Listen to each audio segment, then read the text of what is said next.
आप सब लोगों का तेजस्वी दिल से शुक्रिया अदा करता है।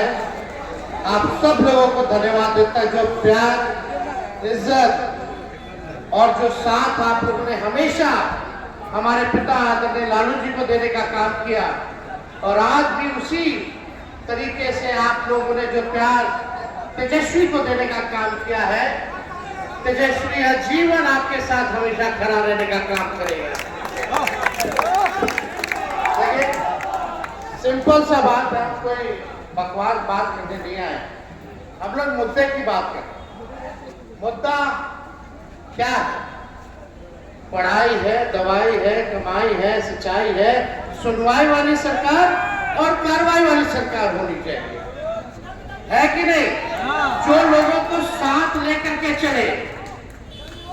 हम चुनाव में घूम घूम करके कहते थे, देखना ये भाजपा वाले इतने बड़े ठग हैं कि हमारे चाचा निकी जी को मुख्यमंत्री नहीं रहने देगा।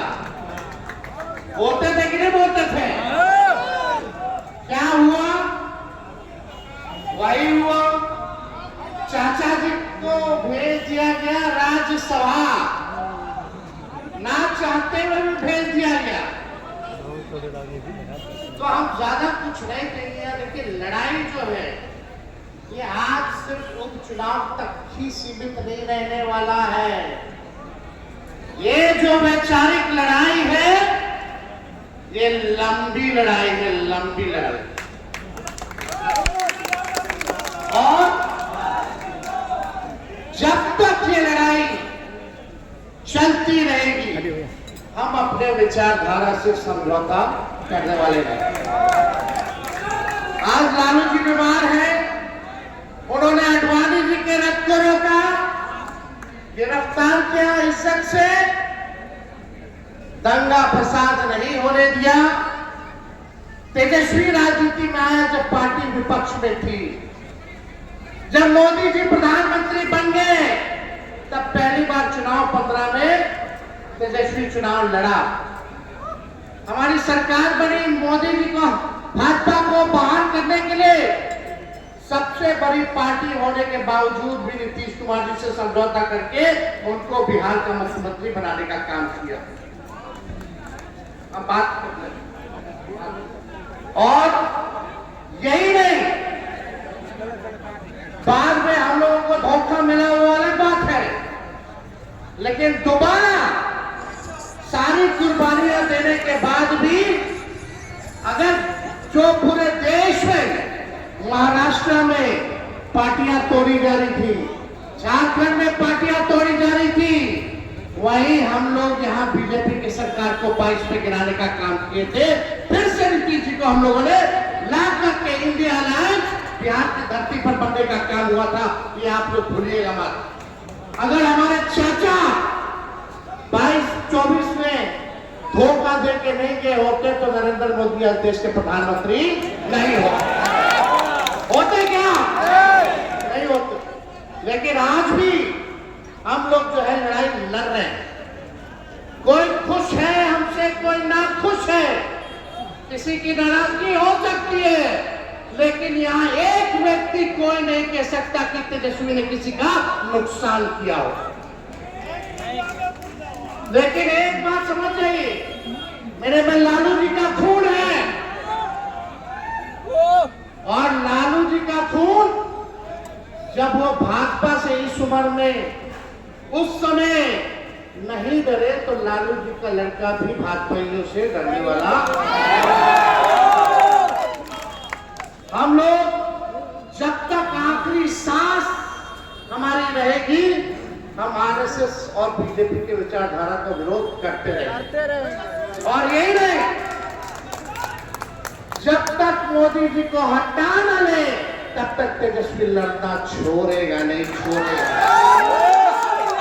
लड़ने वाले लोग सत्ता में आती है जाती है उसका हमको कोई परवाह नहीं, लेकिन जो राम के नाम पे चंदा लेकर के ये चंदा चोर, हम बोलना चाहते चंदा चोर, पातेपुर चोर,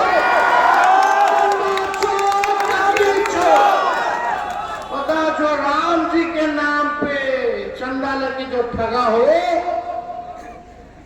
सबसे ऊपर वाले के नाम लेकर के जो ठगा हो और अपना पेट पाल रहा हो, ऐसे ठग लोगों को सबक सिखाने की जरूरत है।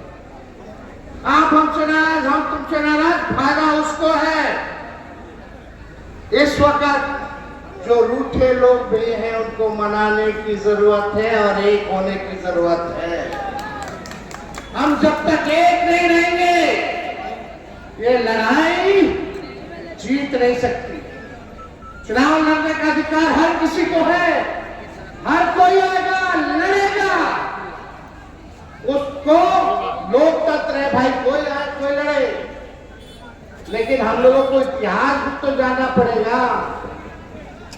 लोग चौड़ा होकर के लोग बोलते थे कि हमने नरेंद्र मोदी जी को प्रधानमंत्री 2014 में बनाया। आज नरेंद्र मोदी जी देश को बर्बाद कर रहे हैं, भाईचारा खतरे में है। तो मोदी जी को बनाने वाला भी तो जिम्मेदार होना चाहिए रे भाई। हम पे मुकदमा है, मेरे 5 बच्चों पे कौन आएगा, मेरे 7 बहनों पर है, भाइयों पर है।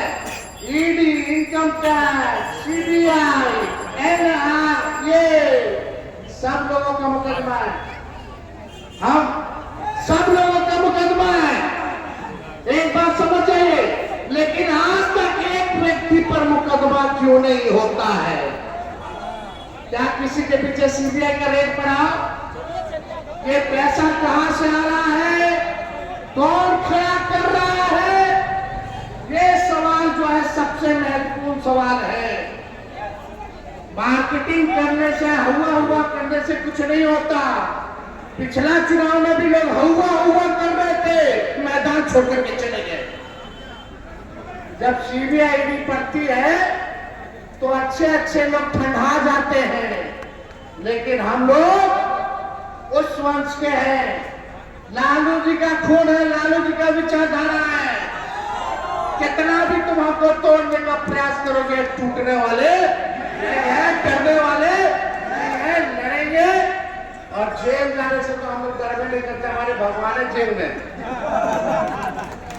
और बात ज्यादा कुछ नहीं करना। सम्राट चौधरी जी को 100 दिन से ज्यादा हो गया मुख्यमंत्री बने हुए। सम्राट चौधरी जी को एक काम किया हो तो बता दो, क्या काम किया? तो लालू जी को दिन भर गाली देना, तेजस्वी को दिन भर गाली देना, और किसी को देता है लोग। और यही नहीं, दूसरी बात, जब हम पूछते हैं कि महिलाओं को तुमने 10-10 हजार रुपया दिया चुनाव के समय, अब 1,90,000 क्यों दे रहे सरकार बनने के बाद? 6 महीने से भी ज्यादा हो गया। करोड़ों में नौकरियों का वादा किया गया था, क्यों नहीं दे रहे हो? तो सम्राट चौधरी कहते हैं कि हम लालू जी का सुरक्षा वापस ले लेंगे, हम घर जो है बदल देंगे। हमने और मेरी माता ने, मेरे पिता ने बोला कि ऐसी सुरक्षा हम लोगों को नहीं चाहिए। लात मार, हम लोग को ना सुरक्षा चाहिए ना इनका सरकारी बंगला चाहिए। लालू जी को जनता के साथ न्याय करना है, उसकी लड़ाई करनी है, और आरएसएस को, बीजेपी को गद्दी से उतारना, ये हमारा लक्ष्य है। इसके लिए जो करना पड़े वो हम लोग करेंगे। बाकी कुछ लोग होते हैं नेतागिरी में इधर उधर करते रहते, अपना काम नहीं बना तो बाहर में जा चलता, वो कुछ कर पूछिया देंगे ऐसे तो पूछता नहीं, कोई आता नहीं। हमारी पार्टी वैचारिक पार्टी है, किसी एक व्यक्ति का भला करने के लिए नहीं बनी है, बल्कि पूरे समाज का भला करने के लिए बनी है। उसकी लड़ाई लड़ते हैं हम लोग। जो नाराज है हमारे, ये सब्जी बाग का इलाका, आप लोग नहीं जानते हो। हम जब बुतरू थे तो इन्हीं गलियों में हम घूमा करते थे। बहुत पुराने जो लोग होंगे, जानते होंगे, अनवर चकिया घर से हम अभी आ रहे हैं, उनका आज हमारे बीच नहीं है, इसका हमको अफसोस है। लेकिन उसका हाथ पकड़ करके हम लोगों ने कहाँ गलियों में हम लोगों ने घूमने का काम नहीं किया। हर जगह हर गलियों में घूमे और आजकल जैसे जो लोग हैं, जो नौजवान युवा है,